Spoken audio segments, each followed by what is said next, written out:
बहुत समय पहले एक गांव में यानाम नामक एक बालिका रहती थी। पिछली बार की तरह इस बार भी गांव में भयंकर महामारी फैली।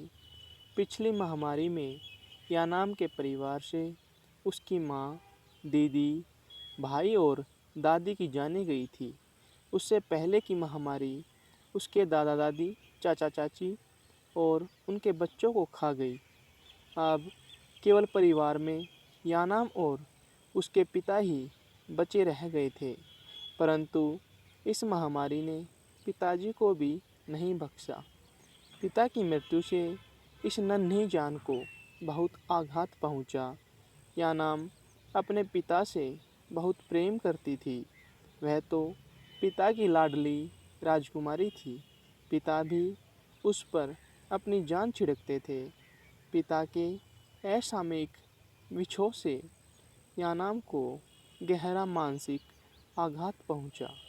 गांव वाले जब पिता के शव को दफनाने के लिए ले जाने लगे तो यानाम बिलख बिलख कर रोने लगी और पिता के शव से लिपटकर गांव वालों से कहने लगी, शव को दफनाने नहीं दूंगी, शव यहीं पर पड़ा रहेगा, मैं उसकी देखभाल करूंगी।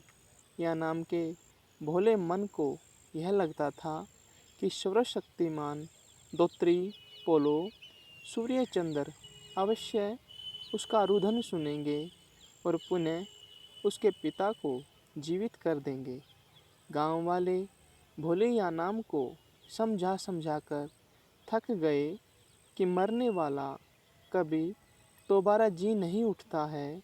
मगर यानाम अपनी जिद पर अड़ी रही, तनिक भी टस से मस नहीं हुई।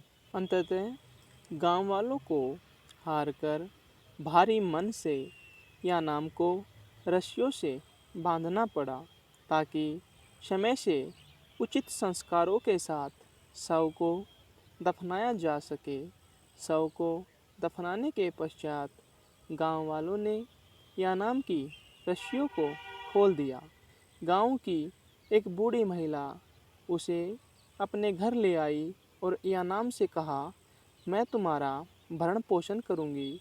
अब से तुम मेरी बेटी हो। स्वयं को अकेली मत समझना। यानाम की आंखों से आंसू थमने का नाम नहीं ले रहे थे। वह अपने पिता को याद करके रोती रही। बार बार पिता का सौम्य चेहरा उसकी आंखों के सामने घूमता रहा। इस तरह रात हो गई। बूढ़ी महिला और उसके परिवार के अन्य सदस्य सो चुके थे, किंतु यानाम का मन इतना व्यथित था कि वह सो नहीं पाई। बार बार उसकी नींद उछट जाती। यानाम ने चुपके से फावड़ा उठाया और घर से बाहर चल पड़ी। रात के अंधकार में वह फावड़ा लेकर पिता की कब्र के पास पहुंची। यानाम फिर से रोने लगी। रोते रोते कब्र को खोदती जाती और कहती जाती कि मुझे आपके साथ रहना है। मैं यहाँ ऐसे अकेली नहीं रह सकती। मैं अकेली क्या करूँगी। मैं भी आपके पास आ रही हूँ। खुदाई के कारण जब ऊपर की मिट्टी हटी तो यानाम ने देखा पिता का शव कपड़े में लिपटा हुआ है। यानाम ने और जोर लगाकर अपने हाथों से मिट्टी को हटाया और कब्र के भीतर कूद गई। भीतर उसने देखा पिता का शव ठीक कब्र के बीचों बीच रखा हुआ था और कब्र के दोनों किनारों पर पिताजी द्वारा प्रयुक्त वस्तुएं थी। जिस जनजाति में कब्र में मृतक की वस्तुओं को रखने का रिवाज है, यानाम ने उन वस्तुओं को एकत्रित कर एक कोने में रखा और ठीक पिता के सिर के सामने वाले कोने में बैठ गई। बैठकर पुनः रोने लगी। रोते रोते उसकी आंखें सूज गई। फिर थकी मांदी यह नन्ही जान नींद के आलिंगन में समा गई। उसे सोते हुए सपन आया और सपन में उसके मरे हुए पिता ने उसे नरक की जिंदगी से रूबरू कराते हुए उसे समझाया, बेटी, मरने के बाद मैं तेरा पिता नहीं रहा। अब मेरी गिनती पूर्वजों में की जाएगी। अगर तू मेरे बिछोह में ऐसे ही रोती रहेगी तब मुझे मुक्ति नहीं मिलेगी और मैं इस नरकीय जीवन में दर-बदर भटकता रहूँगा और तू भी अपने सांसारिक धरती लोक पर अपना जीवन सुचारू रूप से खुशी खुशी बिता नहीं पाएगी। अबू, मैं आपके बिना संसार में किस तरह जिंदगी जीऊँगी? एक एक करके तुम सब मुझे अकेली छोड़कर संसार से चले गए। अब यहाँ मेरा कोई सहारा नहीं है।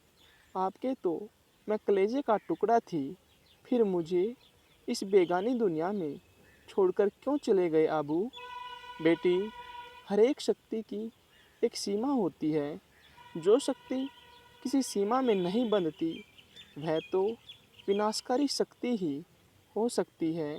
मैं लाचार हूँ, मैं प्रकृति के नियम से बंधा हूँ और प्रकृति के नियम से आप सभी भली भांति परिचित हैं।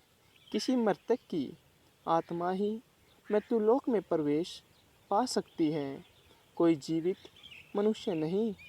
मृत्युलोक में प्रवेश करने का तुझे कोई अधिकार नहीं है, क्योंकि तेरी अब तक मृत्यु नहीं हुई है। तुझे दीर्घायु प्राप्त है। धरती लोक पर जब तेरा समय पूरा हो जाएगा तो निश्चित ही तुझे इधर ही आना होगा। इन दो लोकों का विभाजन मैंने नहीं, प्रकृति ने निर्धारित किया है।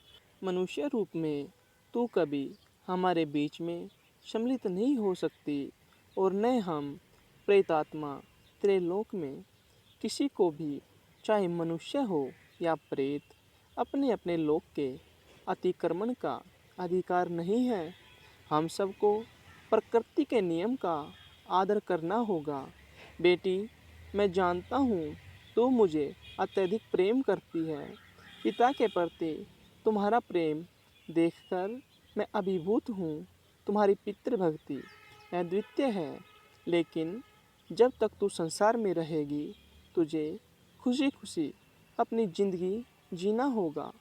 क्या तू अपने पिता को सदा के लिए प्रेत रूप में भटकवाना चाहती है? मेरी मुक्ति नहीं चाहती हो? या नाम भर्राए हुए स्वर में बोली, नहीं, कभी नहीं। मैं हंसते हुए अपनी शेष जिंदगी जीने को तैयार हूँ। जब यानाम की नींद टूटी तो उसने स्वयं को उस बूढ़ी महिला के घर में पाया जो पिता की मृत्यु के पश्चात उसे अपने घर ले आई थी। पिता का कथन 100% सत्य सिद्ध हुआ। यानाम को बहुत लंबी आयु मिली। बड़ी होकर बूढ़ी महिला के बेटे से उसका ब्याह हुआ। दोनों के कई बच्चे हुए। फिर इन बच्चों के भी ब्याह हुए। यानाम ने तो अपने पड़पोते पड़पोतियों की भी शादियां करवाई और फिर एक दिन बिना किसी को कोई कष्ट दिए नींद में ही वह चल बसी।